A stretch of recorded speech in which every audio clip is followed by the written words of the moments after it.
Yung brother ko, no, yung eldest namin. So he was 20, I think he was 27 or 26 when he was arrested, no, sa Samar. Nag-aral sa Cebu, San Carlos Seminary, diocesan priest, no. Tapos doon siya nag-assign sa Samar, na which was then the hotbed of insurgency. He was very vocal against the military. Samar yun.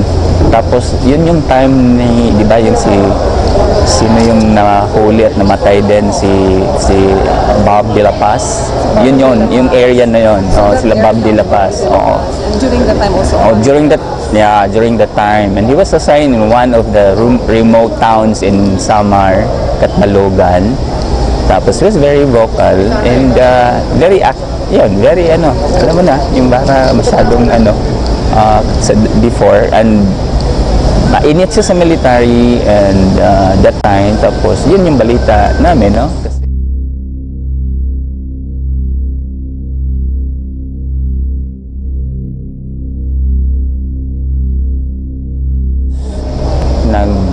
He was celebrating the fiesta sa bayan nila. October 4, St. Francis, no? Hindi ko makalimutan. He was arrested then, right there and then after the mass, no? So when he was arrested, he was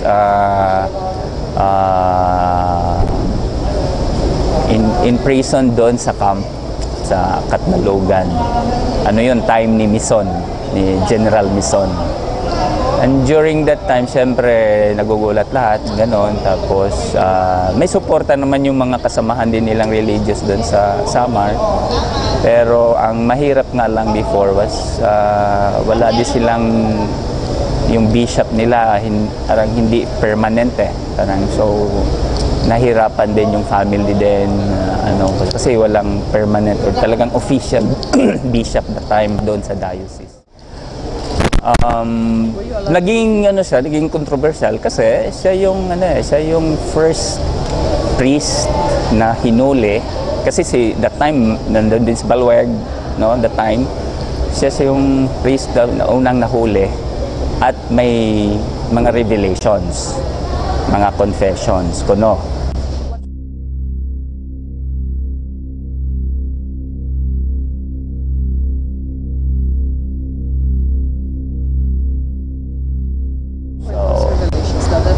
Well, yung confirmation that some of the priests are involved and are very active in the communist movement, mga ganon.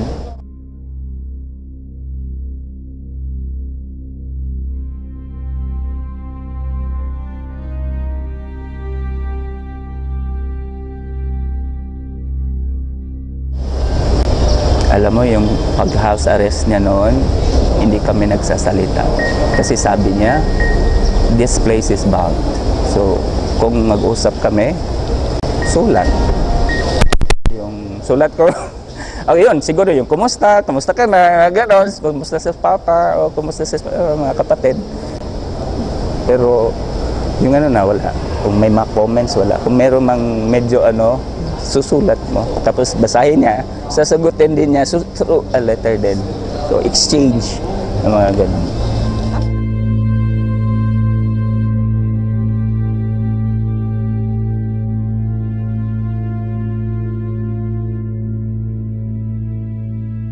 Mga part of during the time, yung liberation theology, the priests were very active in protecting the rights of the poor, the depressed, and the oppressed, no? So, yun yung mga, and he was in the news, no? Kasi he was the first priest na na hinuli talaga eh. So he was always in the first news. Would you know if he was tortured into admittance? Actually, based on the, alam mo na, martial law, ang claim ng military, he was never tortured. Tapos, ang sad thing also was that the bishop, the CBCP, also parang officially declared that he was not tortured. Ganyan.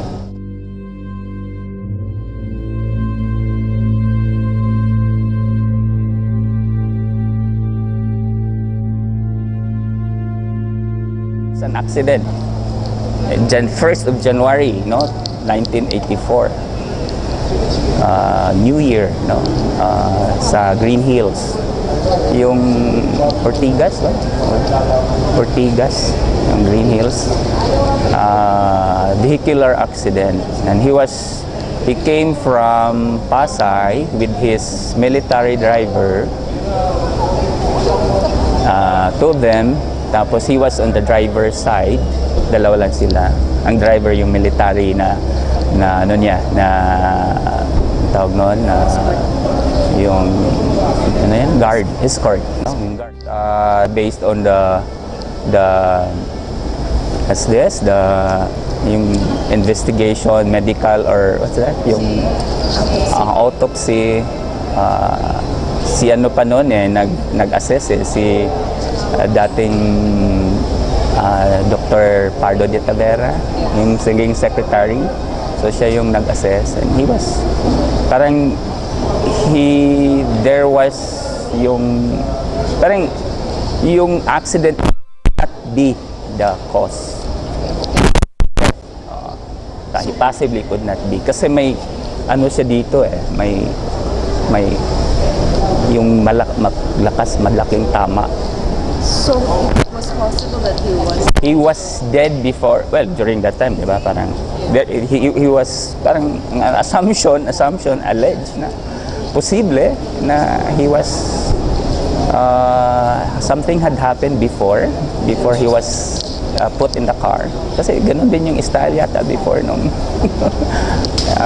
may namatay na ganun ding style before.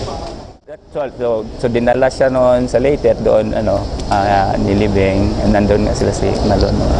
Pero ang naging kasi noon, kasi may iniwan siyang sulat. Ano sa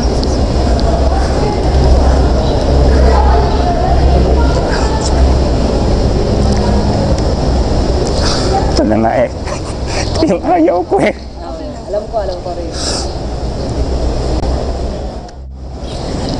Kami lang kasi noon may sulat na iniwan.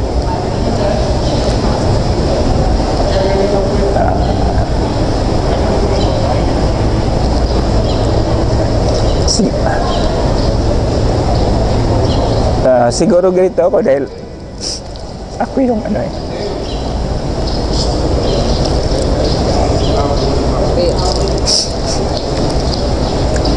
tagal na no? Inukay uli.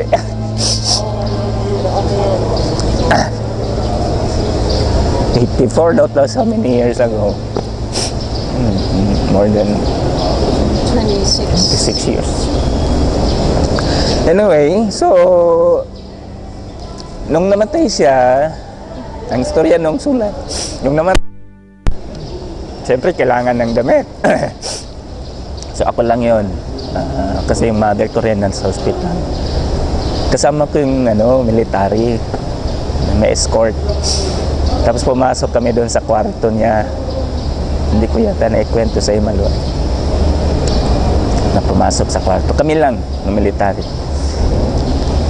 Ngayon, pagpasok ko, parang ginaid lang ako Yung binuksan ko lang yung cabinet. Tapos siyempre, daming files ng damit. Maraming damit naka-files yung mga bagong plancha na damit. Tapos, automatic lang na ginanong ko yung file. Sa dami dong cabinets, hindi ko alam yung kwarto niya. Hindi ko alam kung anong mga laman.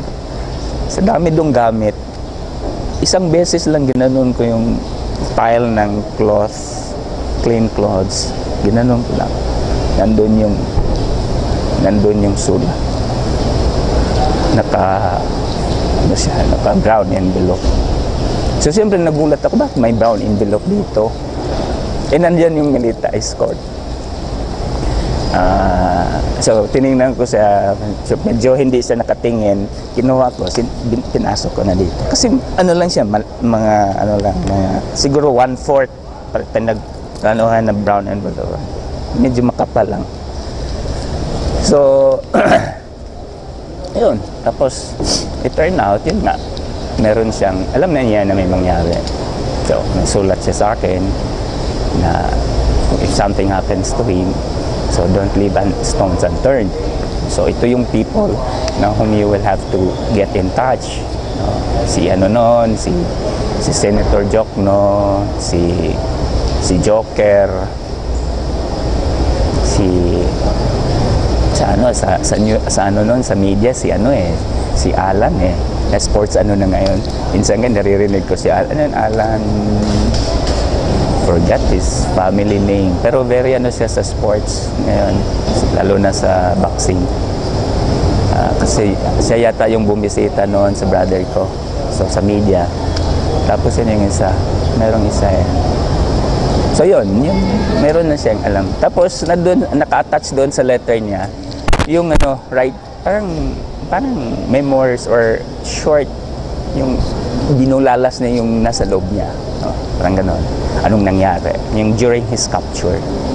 So doon, yung torture na, yun nga, yung yun yung nagsabi na nag-confirm na hindi talaga totoo, na hindi siya tinorture. Yung confession niya, yun na yun.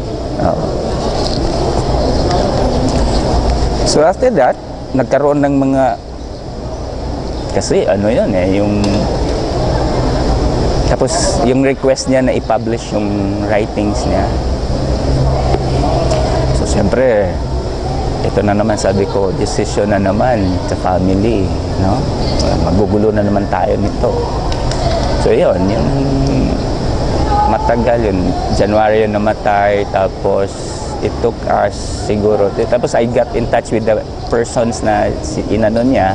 So nag-usap kami. Even the CBCP, I had appearances with the CBCP dahil sa tungkol doon sa letter, doon sa mga writings niya. Tapos we met the press, no, noong October of 1984. We met the press sa CBCP, nung tumulong sa amin, at least sumuporta si Bishop Fortich, na may his soul rest in peace. So yun yung sinabi lahat doon na anong nangyari sa kanya. Tapos after that, there was parang a committee formed by the church, CBCP. Si Bishop Nep ang chairman. Tapos we had series of meetings, etc.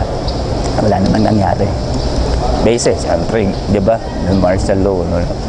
Kasi siyempre, hihingin ng mga documents from the DND, mga ganun, etc. Wala talagang yan.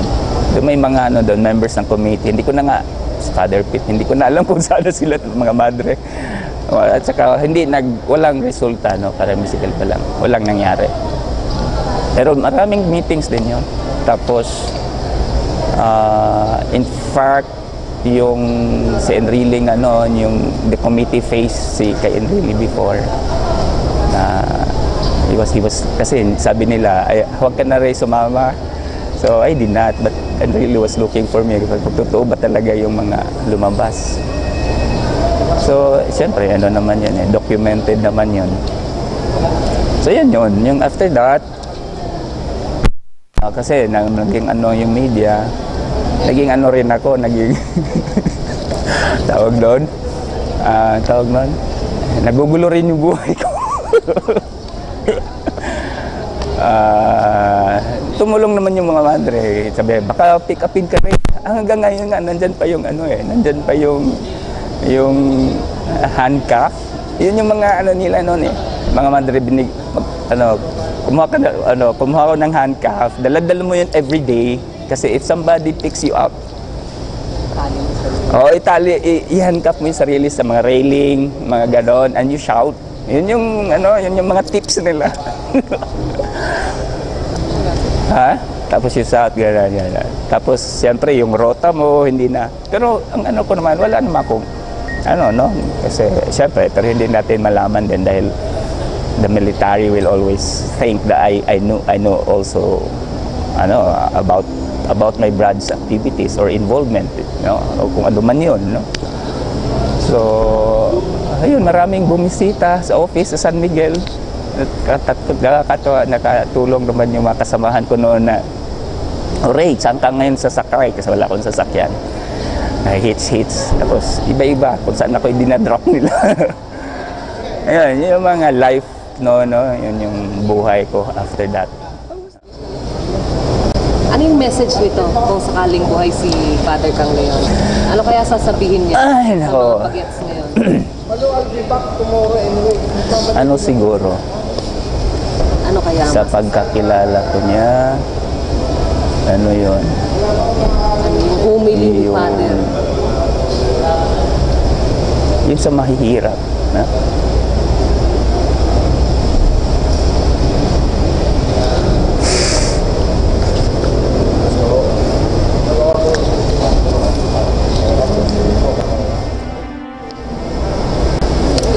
Ipaglaban kung ano yung tama, no? Laban na ba? Don't be in the middle of the road kasi somewhere sometime you will be run over. Ang gumigit na kasasagasahan. Masagasahan. So really stand up for what is right. Yung,